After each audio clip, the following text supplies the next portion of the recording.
1,000 years ago, a group of people left Earth and formed the League of Free Worlds. One of the planets they settled on was XT-59, which was covered in thick, impassable swamps. But that didn't stop humans from building a city there. The city operates on a total control system that keeps everyone isolated from the outside world, enforcing constant surveillance on all interactions, and has really strict rules. The system even decides who you marry and what job you get. Christy really hated the job she was given and even more, the husband they assigned to her. So she simply left everything behind, only to be immediately captured. Christy and 8 other prisoners were taken to a special prison where they had to stand against the wall for a few minutes to be scanned. All their personal information was collected by the system and sent to the central computers for the president to verify.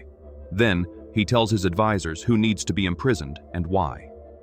While they finish checking everyone, the guards bring in a 10th prisoner with a bag over his head. The captain says he would love to shoot all of them, but the law doesn't let him. So instead, the prisoners will be released into the swamps. If they manage to reach 300 kilometers east, they might end up finding the Islands of Happiness, where they can find redemption. But Christy had never heard of anyone actually getting there, as the swampy lands are filled with dangers. They then take the prisoners outside, and the man with the bag is instructed to keep moving. However, being cautious, he kicks a stone and realizes that the electrified fence is still active. The man thinks they are trying to kill him and make it look like an accident. Then, the captain gives a sentence of exile and finally removes the bag so that Irvin can see again. Before leaving, the guards leave a supply box, and the captain says to leave in an hour.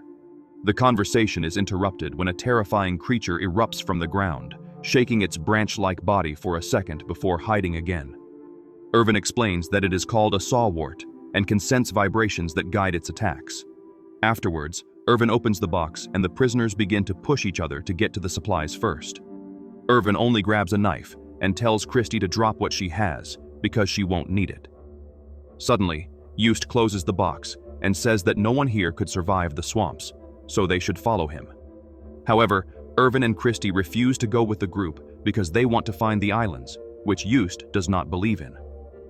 Before departing, Irvin asks for his share of the supplies, but Just refuses. Then, Irvin grabs and threatens to kill Kami, which would result in everyone being shot by the guards because attacking each other is against the rules. Just has no choice but to give them the food and tools, only for Irvin to surprise him by asking for just the box. He even agrees to pay with all of his food. Just accepts, and his group puts their own supplies in the provided bags to leave.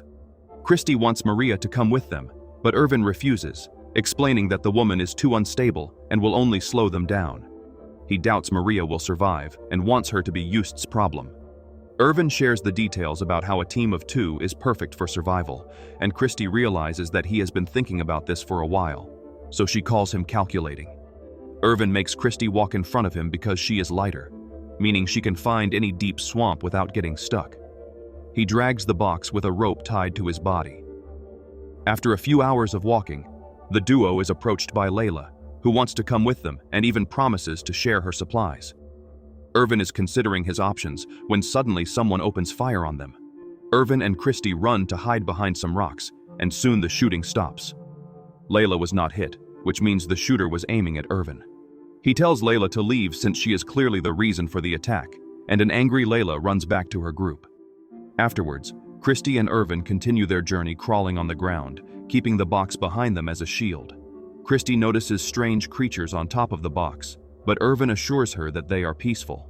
Once they cross the magnetic ridge, Irvin stands up because weapons do not work there. He hides behind some rocks to spy on the other group and confirms that they are following their trail. Irvin also notices that they are missing a prisoner right when a light indicates that the installation's cannon has fired, meaning a man was left behind and killed. Christy wonders if the islands are real, and Irvin says that the captain nearly killed him with the fence is proof that they are. If the prisoners truly had no chance of survival, they wouldn't have wasted time trying to kill him. Irvin continues to assert that he knows the swamps well, but he has never been there, which Christy finds contradictory. Meanwhile, at the installation, the captain talks to the president, who is irritated because they failed to kill Irvin. Then, it is revealed that the shooter was Matthias, the prisoner who was left behind. He was actually a disguised guard, and the cannon never killed him. It was all just a ruse. Sometime later, Christy and Irvin stop to rest and drink some water. At this moment, an electrified tentacle shoots out of the ground and nearly attacks Christy, but Irvin jumps over it with his cloak to stop it. The tentacle starts to struggle, wrapping around Irvin's body and cutting into his chest. Following Irvin's instructions, Christy grabs the knife and cuts at the bottom, causing the underground creature to retreat. Irvin decides to keep the cut tentacle to use as a weapon. Afterwards, Christy cleans Irvin's wound while admitting that her crime was murder. She tried to obtain a divorce permission, and the government official tried to molest her, so she acted in self-defense. They are interrupted by the arrival of the other group, and when Just tries to steal the box, Irvin uses the tentacle as a whip to keep him away. Just's group retreats, and the duo continues their journey. A few hours later, Irvin notes that Just and his group are still following them. Christy wonders where the group is heading if Just does not believe in the islands, and Irvin theorizes that they are going to the Rotten Bank, an old prison where the social outcasts live. Suddenly, Irvin notices a saw wart emerging from the ground and tells Christy to lie down without moving or making a sound. The other group continues moving, causing the saw wart to sense their vibrations and start raising its branches. Just finally tells everyone to freeze, but it's too late. The huge saw wart bursts forth and swings its body to attack. Most of the prisoners dodge it, but Maria and Job are caught by the branches. Fortunately, Job has a knife and immediately cuts the branch to free himself, only for the creature to regenerate and create a monstrous structure in front of them. Just reminds everyone that they must stay still. However, Kaimi is terrified and flees. A branch grabs him by the ankle and keeps him in place so that the main body can come down on him, capturing Kaim and taking him with it to its underground home. As the other branches disappear as well, Christy fights with Irvin for not warning the others about the creature. Irvin reminds her that they need to survive and forces her to keep moving. At the installation, the president tells the officers that he wants them to capture Irvin and bring him in, referring to him as the advisor. If they fail, the president will make the officers prisoners too. Sometime later, while the duo rests, Christy hears a strange sound and turns to find a terrifying sight. There is a huge cloud of small creatures approaching them very quickly. She immediately tries to run, but Irvin stops her and drags her back. When a creature almost attacks them, Irvin destroys it with the whip, then brings Christy into the box with him. The creatures soon reach their location and trample the box, making it shake. However, it is strong enough not to break and keeps them both safe until the monsters leave. As soon as they are sure it's over, the duo exits and continues traveling without the box. They soon arrive at the true swamps, then use their poles to test the ground before taking another step, allowing them to avoid sinking. Meanwhile, Just's group also arrives in the area, and Maria is having trouble advancing at an adequate pace. Just announces that they are taking a break, and Layla protests by pointing out that they will lose Irvin's trail, but Just doesn't care. Furious, Layla cuts her part of the rope and tries to leave. Soon, Just pursues her, but he is not paying attention and ends up falling into a swamp hole. Layla laughs at him while he begs for help, and Job considers rescuing him, but Layla stops him. She explains that Irvin used to be the president's advisor and has all the necessary information about this area, so they should follow him and not Just. Most of the group agrees and leaves with her, but Jan stays behind and helps Just out of the hole. Later that night, Irvin captures several insects and eats them raw, telling Christy to do the same if she wants to survive. Christy does so, although she finds the taste disgusting, and Irvin clarifies that boiling them would make them even worse. While they rest, Irvin finally shares why he was imprisoned. Layla was right. He used to be the president's advisor, and he was caught when he tried to leak some information proving the corruption in the system. In the end, Irvin turned himself in, hoping to be exiled on purpose. He knew the system couldn't function without him, so disappearing would be the most effective way to destroy it. At the installation, the captain discovers that the system is experiencing some errors causing the communications to fail. However, no one can restart it because Irvin is the only one who knows the code. Sometime later, Layla's group sees two people nearby and approaches thinking they are Irvin and Christy. However, it turns out to be two prisoners who are stuck there forever and survived by becoming cannibals. They immediately attack the group and capture Maria while the others flee. Christy can hear her scream in the distance and wants to go back for her, but Irvin stops her for being dangerous. The scream of Maria stops when the cannibals kill her with a rock. Afterwards, Christy takes a moment to mourn and wonders who could think of such a horrific punishment. Then Irvin admits that it was him. Christy considers him a monster, but Irvin points out that no one protested against the law when it was announced, so the general population is just as horrible as he is. An angry Christy continues to insult him, saying that Irvin's conscience awakened too late. Confronted with his own guilt, Irvin runs away and begins shouting to attract a creature, hoping to self-eliminate. No one appears, and Irvin thinks that not even the monsters want him, then agrees to continue guiding Christy. Still irritated, she admits that the captain offered freedom if she killed Irvin, but she refused. Meanwhile, Just and Jan find Layla's group and prepare for revenge. When Just grabs Layla by the throat, she finally confesses. The captain offered her freedom if she killed Irvin. To confirm her story, Valentin uses a scanner on her body and finds a tracker on Layla's ankle. Just announces that they need to cut it, so Layla tries to run, only to suddenly fall. When she looks behind her, she discovers a web-like creature grabbing her leg. Soon, more threads emerge from the ground and start covering Layla until she can no longer move or breathe. Just regains control of the group, and they leave while the tracker sends a message to the captain. He is pleased to learn that Layla is dead and reveals that he has an old-style weapon that will work in the swamp area, then sends Matthias with it. Returning to Just's prisoners, they watch Valentin find a bag on the ground and open it. A black substance comes out and enters his body, killing him instantly and devouring the flesh from his face. Moments later, Jan approaches Christy and Irvin, saying that he abandoned his group. Irvin doesn't believe him and is right when an object hits him in the head, knocking him down. When Irvin wakes up, he finds that he and Christy have been captured by the 3 remaining prisoners. Just explains that they are near the entrances to the rotten bank, but they need a plan to approach, or they could be ambushed. Irvin wants Christy to leave without him, but she refuses and kisses him. Then, Just lifts Irvin and carries him on his shoulders while looking for an officer, hoping to make a deal. At the rotten bank, Matthias and 2 officers arrive. They have knocked out some prisoners hiding there and interrogated another, who swore that no one new appeared recently. Suddenly, a repeating beast is fired in the darkness, killing one of the officers. Matthias and the other guard immediately retaliate, killing several prisoners and destroying half the location.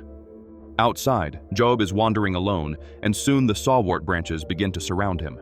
When the officer goes out to investigate the noise, the sawwort attacks and captures him instead.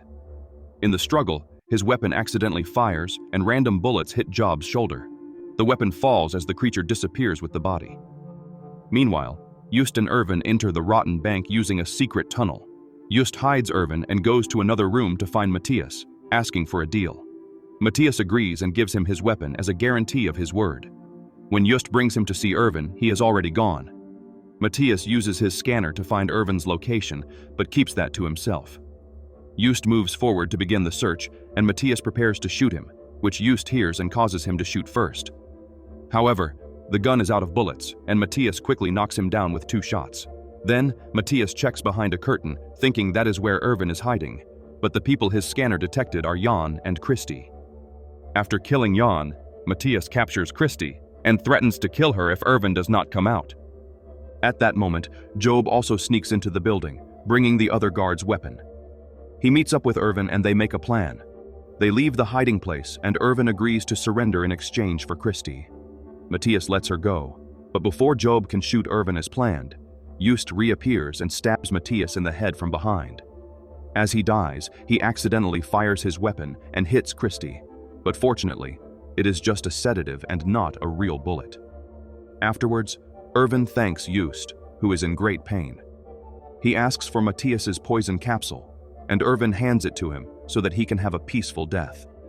Sometime later, Christy, Irvin, and Job reach the shore and find small islands in the sea with nothing on them. Job thinks it's over, but Irvin notices that the islands are moving, meaning they are not real islands. They are merely pieces of swamp carpet and are capable of supporting their weight. The trio chooses an island to board and uses their poles to push it away from the shore, hoping it will take them toward freedom. At the installation, the president is blaming the captain for his failure when the systems begin to shut down. The captain sends another officer after Irvin, hoping to still have a chance to capture him. Back with the prisoners, Job discovers that his wound won't stop bleeding, and at this rate he will die soon. Not wanting to wait, He jumps into the sea and bids farewell to the others before a creature drags him underwater to be devoured. A few hours pass and the duo is found by the officer in an aircraft, but it is too late. The system fails again without the code, and the aircraft crashes into the ocean, sinking quickly. The duo realizes that Irvin's plan worked and the government system is falling, so they celebrate. Their happiness is interrupted when they notice a waterfall in front of them. Using Irvin's scientific knowledge, he and Christy make a cocoon using the island and hold their breath as the water throws them down. Sometime later, the waves place the duo on a different coast, which seems to be empty. Irvin knows there is a secret military installation hidden at the location, but he doesn't know the last digit of the password because the president chose him. As they will only have 2 attempts, Irvin calculates the possibilities in the sand. But Christy says he should be thinking about the last thing the president said before entering the code. Following this advice, Irvin approaches the control panel and first deliberately enters the wrong code to confirm that the system is working well. Then he enters a code using the last number the president told him, which successfully makes an entrance appear in the mountain. The duo enters and finds an aircraft ready to leave the planet. However, Irvin says there is only 1 seat, so Christy must leave without him. Christy tells him she prefers to stay with him because she loves him and kisses him. Minutes later, the couple is departing in the aircraft together as they are sharing the seat. Eventually, they arrive on another planet, and the League of Free Worlds becomes aware of the atrocities in the XT-59 system, thanks to them. Peacekeeping forces are sent to free the citizens of that planet, and in 10 years a new system takes over, but it ends up being worse.